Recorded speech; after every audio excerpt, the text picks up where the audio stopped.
주장을 강하게 내세우는 시대에 살고 있는지 모릅니다. 좌우로 갈려가지고. 그러나 우리 하나님께서는 하나님의 뜻대로 되어지기를 해요. 하나님의 뜻대로 이루어지기를 위해서 주기도문에서 가르치고 있어요. 우리는 늘 내 뜻이 아니라 하나님의 뜻이 이루어지기 위해서 기도하는 사람이 어떤 사람인가? 자기를 부인하는 사람. 이런 사람들이 예수님을 따르는 참 제자가 아니겠습니까? 우리 사람들 중에도 성격이 있고 나름대로 지식이 있고 관념이 있어가지고 주장하는 것이 굉장히 강한 사람이 있습니다. 아이고 그걸 좀 속된 말로 설교에 뭐 하지만 쌍디거 고집 대단하다. 저 사람은 하늘 대왕코다고 이렇게 하는 사람이 있어요. 물론 개인적으로 성격상 고집이 있는 수도 있어요. 이런 시대에 우리가 좌우에 또 자기 주장대로 막 이렇게 외치면서 강한 고집을 자기 생각을 위해서 살아가는 사람이 없지 않아 많이 있는 것을 우리가 알 수 있습니다. 그러나 예수님께서는 오히려 자신을 비우고 겸손하게 하나님의 뜻에 순종하라고 하는 말씀이 자기를 부인하라는 거예요. 자기를 부인하라. 우리 한번 따라해 봅시다. 자신을 부인하고 주님을 따르는 삶을 삽시다. 주님을 따르는 삶을 삽시다. 아멘. 자신을 부인하고 살아간다. 그 다음에 뒷 단어가 뭐죠? 자기 십자가를 지고.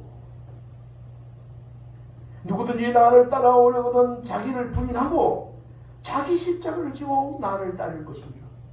자기를 부인하고 내 몫에 태인 자기 십자가를 지고 따르라.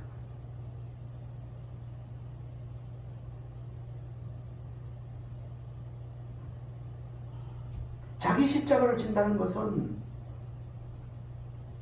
자기 몫에 태인 여러 가지 힘든 일, 어려운 일, 그거 내팽개치고 가는 게 아니라 그거 감수하고 그거 짊어지고 따라. 여기 십자가는 고난과 희생의 상징 아니겠습니까? 아이고 내 앞에는 십자가다. 저 사람 그 십자가가 있어. 져야 돼. 예수님이 지신 십자가는 우리의 죄를 대신한 희생이었습니다. 그러나 우리의 십자가는 각자의 삶에서 하나님의 영광을 위해 감당해야 하는 사명이라고. 좀 말이 어렵습니까? 한 번 더 말씀드립니다. 우리의 십자가는 어떤 것일까요?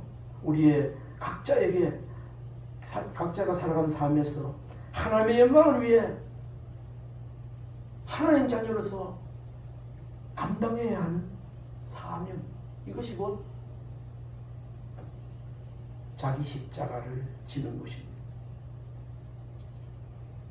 믿음 때문에 겪는 고난, 내가 예수 믿기 때문에 겪는, 예수 안 믿으면 고통 안 받아도 되는데, 욕 안 먹어도 되는데, 예수 안 믿으면 나가 놀 수 있고 편하게 기쁘게 쉴 수도 있는데, 예수 믿기 때문에 때로는 힘들고 고통받고 욕먹고 하는 이런 겪는 고난.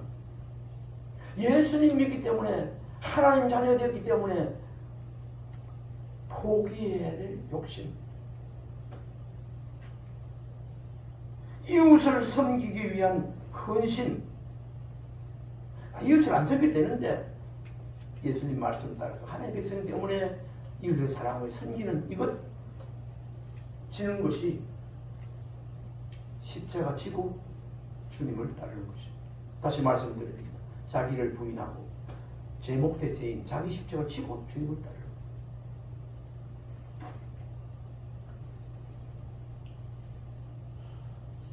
우리에게 맡겨진 십자가, 크고 작은 십자가, 고통 얼마든지 있을 수 있습니다.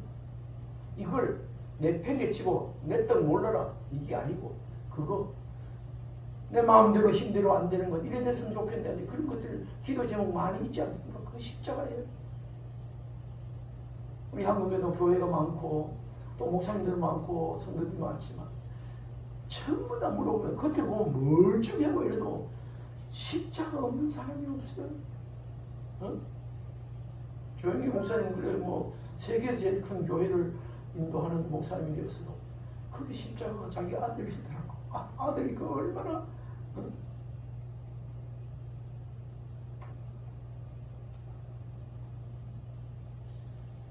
우리는 주님을 따른다고 하면서 십자가 맡겨진 십자가 지고 따르는데 그 십자가 때문에 원망 불평하면서 기도하는 건 좋아요.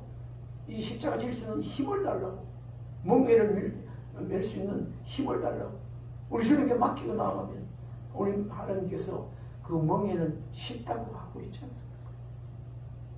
지금 저 여러분 앞에 삶의 크고 작은 십자가가 사실 있습니다. 기도 제목으로 있습니다.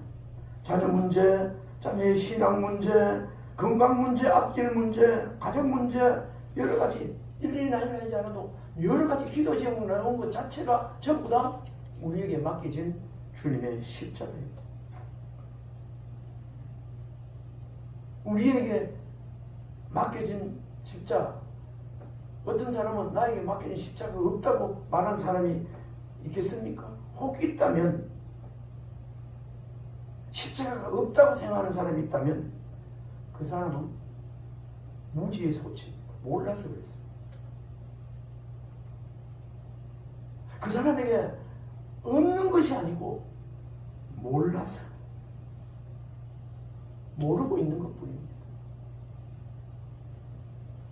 우리가 무거운 십자가, 쓴 십자가 내팽개치고 버리고 가고 싶을 때 그거 좀 시원하게 해결되죠. 물론 하나님 응답하셔서 전화위복이 되고 옛날에 어려움이 있었는데 다시 평탄한 길을 오게 되고 행복하게 되는 이런 기도의 응답도 맛보고 살아가고 있지만, 그러나 예수님께서 이 십자가를 주어진 것을 내팽개치지 말고 십자가를 지고 주님을 따르라고 하는 이 말씀, 오늘 성령의 음성으로 듣기를 바랍니다. 이런 십자가 메어주지 않으면 기도하겠습니까? 자녀가 애매기는 자녀가 있다면 그 자녀를 위해서 더 눈물을 흘려 피눈물을 흘려 기도하겠습니까? 안 하지 않습니다. 우리 24절 말씀을 다시 한번 같이 들고 왔으면 좋겠습니다. 24절 시작. 이에 예수께서 제자들에게 이르시되 누구든지 나를 따르거든 자기를 부인하고 자기 십자가를 지고 나를 따르리라. 아멘.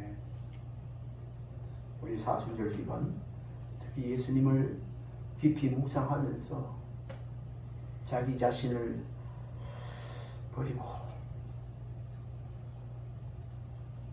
주님이 맡겨진 그런 목재태인 십자가를 지고 주님을 따를 수 있는 용기를 가지고 그거 지고 달게 받고 묵묵히 기도하면서 힘이 들어 눈물이 나도 꾸준히 따라가는 기도하는 은혜가 우리에게 있었으면 좋겠습니다.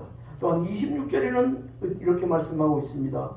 사람이 만일 온 천하를 얻고도 제 목숨을 잃으면 무엇이 유익하리요? 사람이 무엇을 주고 제 목숨을 바꾸겠느냐?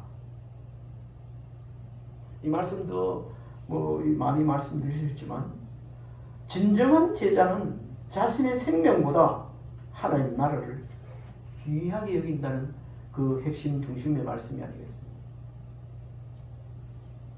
사순절 기간 동안 우리의 가치관을 다시 한번 점검하고 하나님께 우선순위를 두는 그런 신앙생활의 결단이 필요합니다. 제가 참고성경 한번 찾아봤습니다. 히브리서 말씀입니다. 3장 1절 같이 읽어볼까요? 그러므로 함께 하늘의 부르심을 받은 거룩한 영녀들아 우리의 믿는 도리의 사도이신 예수를 깊이 생각하라. 이 중에서 와닿는 말씀, 예수를 깊이 생각하라. 가볍게 보지 말고 예수를 깊이 생각하라. 그렇습니다. 누구에게? 함께 하늘의 부르심을 받은 거룩한 형제들아, 하나님의 거룩한 백성들아, 구원받은 백성들아, 우리의 믿는 도리의 사도이신 예수를 깊이 생각하라. 하나님의 백성 되었으면 천국 백성으로 이렇게 불렀으면 반드시 예수 그리스도의 은혜를, 예수를 깊이 생각하라는 명령의 말씀 아니겠습니까? 예수를 깊이 생각하는 이 말씀은 예수님을 바라보는 믿음을 굳게 하라는 뜻의 말씀입니다. 예수를 깊이 생각하는 말은 예수님을 바라보는 믿음을 굳게 하라는 이런 뜻이에요. 우리는 하늘의 부르심을 받은 거룩한 존재로 세상의 유혹과 어려움 속에서도 예수님을 깊이 생각해야 된다는 말씀입니다. 예수님은 우리의 믿음을 시작하고 완성시키는 분이며 우리의 대제사장으로 하나님과 우리 사이에 중보자이기 때문입니다. 예수님은 다시 말씀드린 우리의 믿음을 시작하고 완성시키는 분, 제사장이며 대제사장이며 우리의 중보자이시라는 이 말씀을 꼭 명심했으면 좋겠습니다. 예수님을 깊이 생각한다는 것은 그 내용에 들어가 보면 그분의 성품, 사역, 희생 그리고 부활의 능력을 묵상하는 것입니다. 다시 말씀드립니다. 예수님을 깊이 생각한다는 것은 그 예수님의 성품을, 사역을, 희생을, 부활의 능력을 묵상하는 것이 예수님을 깊이 생각하는 것입니다. 우리가 일상의 분주함 속에서도 예수님의 사랑과 은혜를 기억할 때 우리는 세상을 이길 힘이 생긴다는 사실을 명심할 수 있기 바랍니다. 예수 그리스도를 깊이 묵상하면 세상을 이길 힘이 여기에서 나온다는 것이죠. 제가 예하 한 두 가지 하고 말씀을 맺도록 하겠습니다. 여기 자기를 부인하는 삶 예하입니다. 자기를 부인하는 삶. 좀 전에 설명했습니다. 실제로 생활 속에서 어느 등반가의 결단입니다. 어느 유명한 산악인이 높은 산을 오르고 있었는데 그는 정상을 오르는 것이 그날의 목표였습니다. 그런데 중간에 동료 한 명이 부상을 당했어요. 그래서 동료를 도와서 하산하게 된다면 정상에 오를 기회를 잃어버리는 게 아니겠습니까?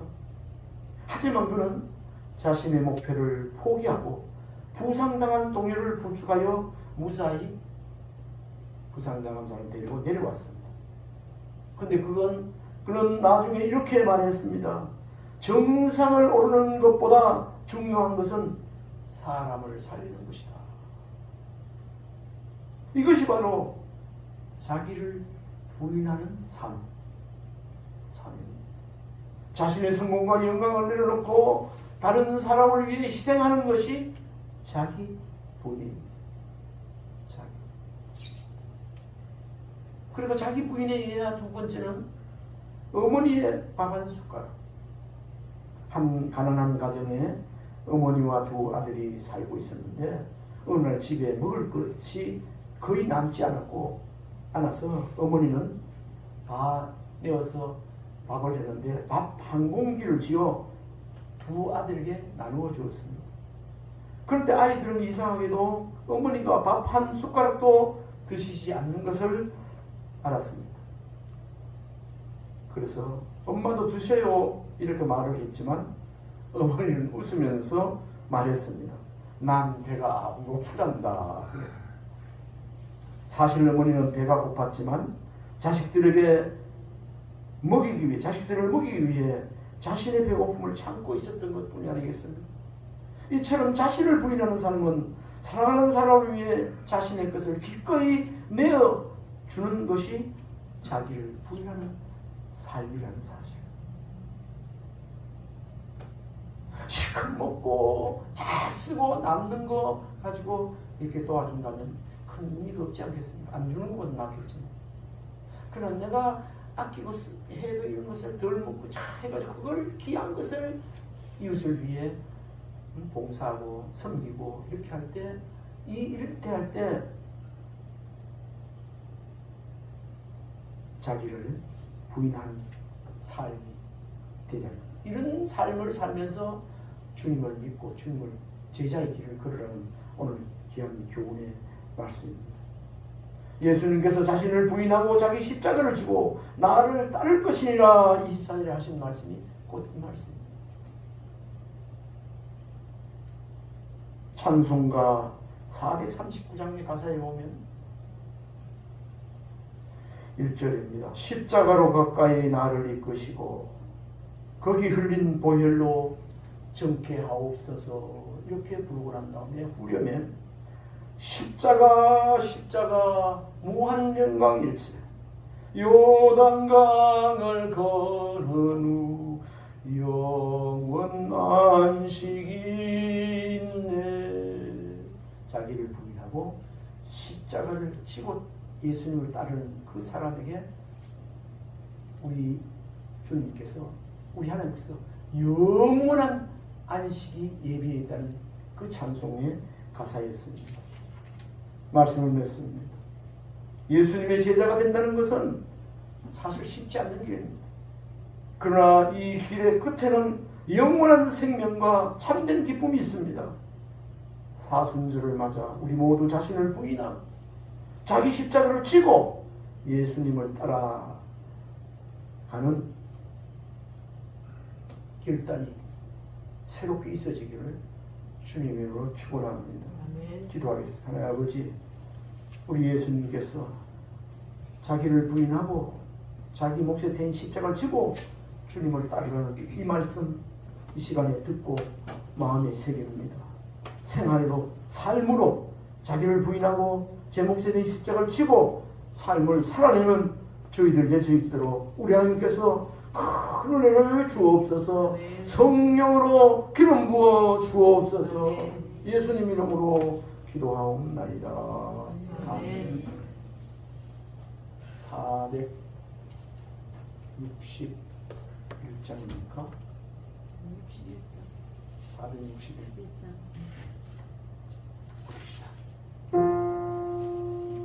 십자가를 질 수 있나 누가 물어보